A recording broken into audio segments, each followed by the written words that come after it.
Pete Hegseth is facing more than just political backlash. He's being accused of exposing U.S. warplanes, a charge that shakes the foundations of trust, security, and responsibility in government. Congressman Raja Krishnamurthy isn't holding back, openly calling for Hegseth to resign after alleging that he shared classified military information in a Signal chat.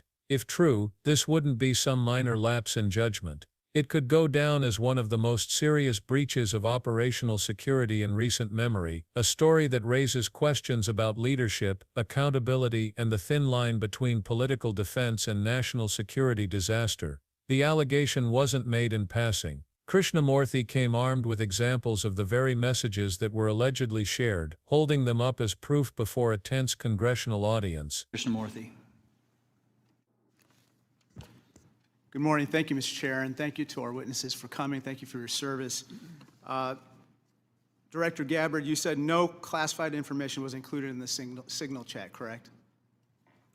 That's correct. And President Trump also said there was no classified information in the Signal chat, and Secretary Hegseth said nobody was texting war plans. There was absolutely no classified info in that chat.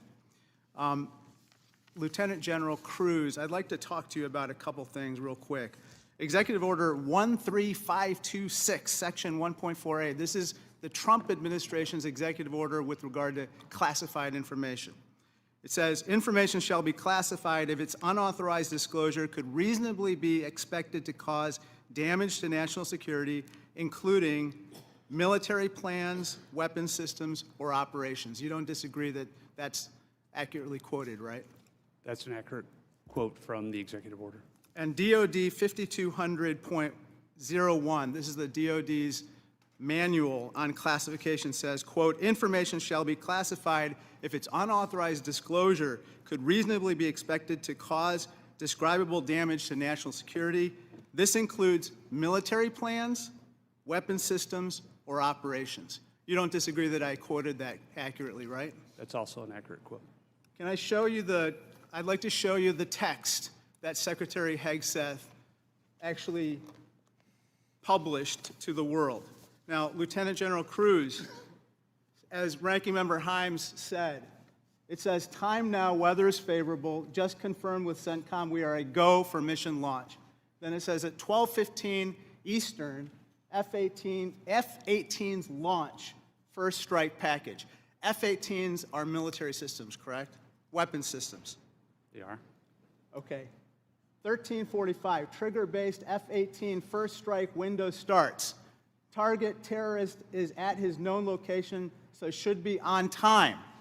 Also, strike drones launch, MQ-9s. MQ-9s is a weapon system, correct? They are. Okay. I think applying the executive order as well as the DOD manual to this fact pattern, we clearly have weapon systems that have been identified. That is classified information. Now, the reason why it's important that this information not be disclosed is that we don't want the adversaries to know what's about to happen, right, sir? Well, I would draw a small distinction there. You referenced and asked if that platform, those two platforms are weapon systems. They are, but those terms are used all across the globe in a lot of contexts. So it's really about how they're used in the context of this particular document. I just want to clarify that the use of those terms, I understand. Yeah. In this situation, those are operational details. They are operational details, but again, as you quoted the DoD instruction, it's about operations. So as you further go down into what are the operational details, I think as we had a discussion yesterday, the important aspect, I think all of us are very familiar. This is classified information. This is classified information. It's a weapon system, as well as sequence of strikes, as well as details about the operations. And so I think that just piggybacking off of what some other members have said, using the DOD's manual, as well as the executive order in operation today with the Trump administration, this text message is clearly classified information. Secretary Hegseth has disclosed military plans as well as classified information. He needs to resign immediately. He needs to resign immediately, and a full investigation needs to be undertaken with regard to whether other similar signal chats are occurring in this administration. I'd like to turn my attention to another topic.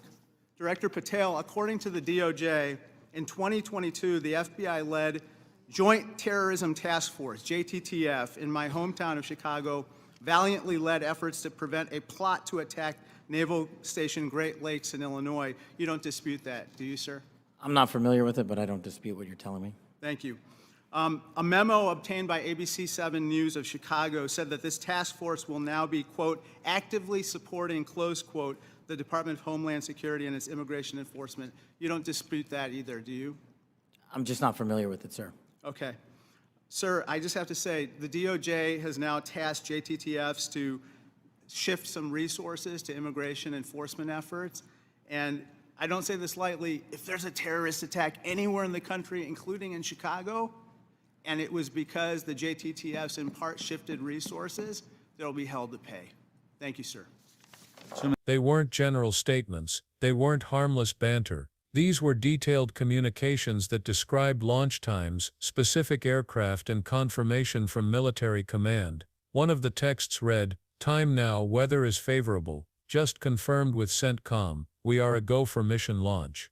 Another laid out even more detail, at 12:15 Eastern F-18's launch first strike package. There was mention of trigger-based strike windows, target locations, and the deployment of MQ-9 drones. To the average person, these might look like just technical notes, but in a military context they're operational gold. They provide not only a sense of timing but also the sequencing of U.S. strikes, something adversaries spend millions trying to guess and predict. Krishnamurthy didn't stop at presenting the texts. He tied them directly to the legal framework that governs classified information in the United States. He cited Executive Order 13526, signed during the Trump administration, which makes it unmistakably clear. Information is considered classified if its disclosure could reasonably be expected to damage national security. That includes military operations, weapons systems, or war plans. He backed it up with a second reference, the Department of Defense's own manual on classification, which essentially repeats the same standard.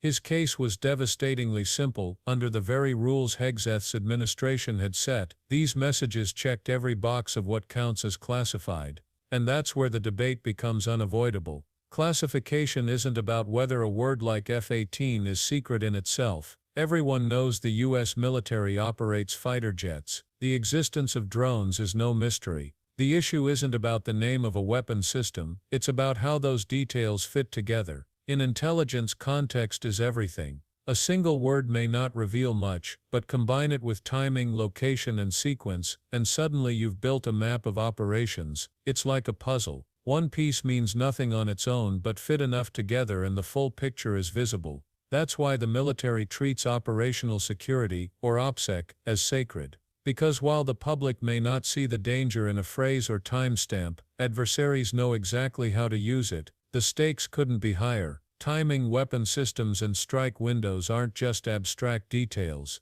They're the foundation of combat advantage. Surprise is often the difference between mission success and catastrophic failure. If adversaries gain even a few hours of warning, they can reposition forces, move high-value targets, or harden defenses. In the worst case, they can lay traps designed to exploit the predictability of U.S. strikes. That's why OPSEC isn't about secrecy for secrecy's sake, it's about lives. Violating it doesn't just embarrass an official, it risks missions and endangers the men and women carrying them out. Still, Hegseth and his allies have pushed back. They insist that no classified information was ever leaked. They argue the terms used, fighter jets, drones, are referenced in countless open-source documents and press releases. They claim the accusations are politically motivated, that they inflate ordinary details into scandal. But here's the problem with that defense: classification isn't about whether an individual fact is public, it's about how information is used in context. Everyone knows what a drone is. Not everyone knows the exact sequence in which drones will strike at a specific target at a specific time.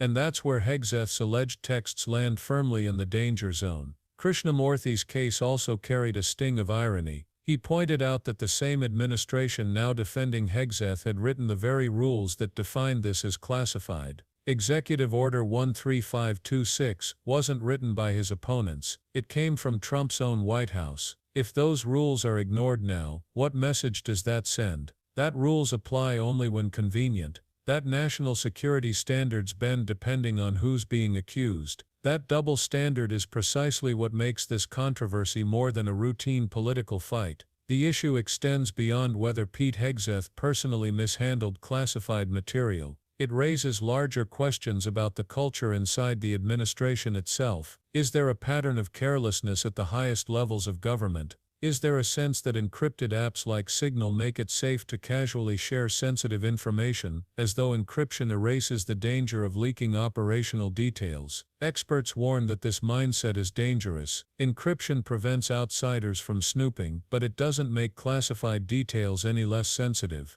If anything, it creates a false confidence that emboldens officials to share things they would otherwise keep out of writing entirely. And if this happened once, what are the chances it has happened before, or will happen again? That's why Krishnamurthy called not just for resignation but for a broader investigation, because this isn't just about one text thread. It's about whether there are more chats, more leaks, and more lapses of judgment hiding in plain sight. If operational details are being tossed around in encrypted chats among top officials, then America's adversaries don't need to spend fortunes on intelligence. They can just wait for another slip-up. The consequences reach beyond Washington. Allies and adversaries alike are paying attention. Allies rely on the United States to safeguard shared intelligence, often at great risk to their own operatives. If they believe American officials treat sensitive details casually, it erodes trust. Adversaries, on the other hand, see opportunity. They don't need to hack into Pentagon servers if there's already a pattern of self-inflicted leaks from the very top.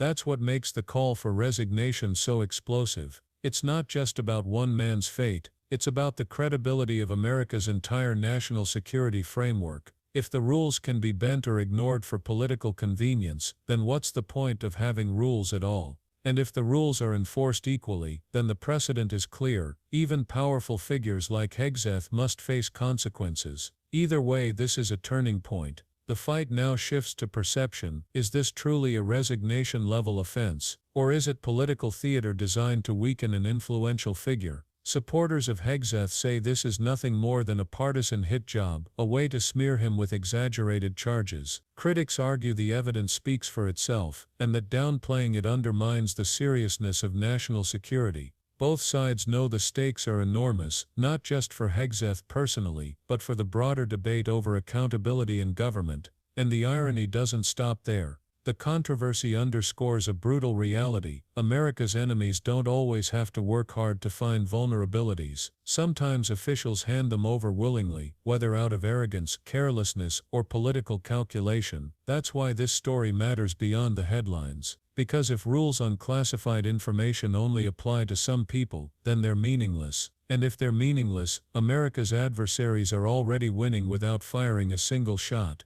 The question now is whether accountability will follow. If Hegseth did in fact cross the line, the calls for resignation won't just fade away, they'll grow louder, especially if evidence suggests this was part of a broader pattern of reckless behavior. If he's cleared, then critics will face accusations of overblowing the story. But either way, the precedent being set here is historic. How seriously does America take classified information? Is it sacred, or is it negotiable depending on who's involved? That's the crux of it, and that's why this moment could define the debate over national security for years to come. Because leaking operational details, whether intentional or careless, isn't just a scandal, it's a risk to lives, missions, and trust itself. So now the ball is in the court of the public and the government. Is this a political storm that will pass, or is it the kind of security breach that demands accountability at the highest levels? The outcome will send a message to every official, every ally, and every adversary watching. Either America enforces its rules on classified information, or it doesn't. And whichever way it goes, the world will take note.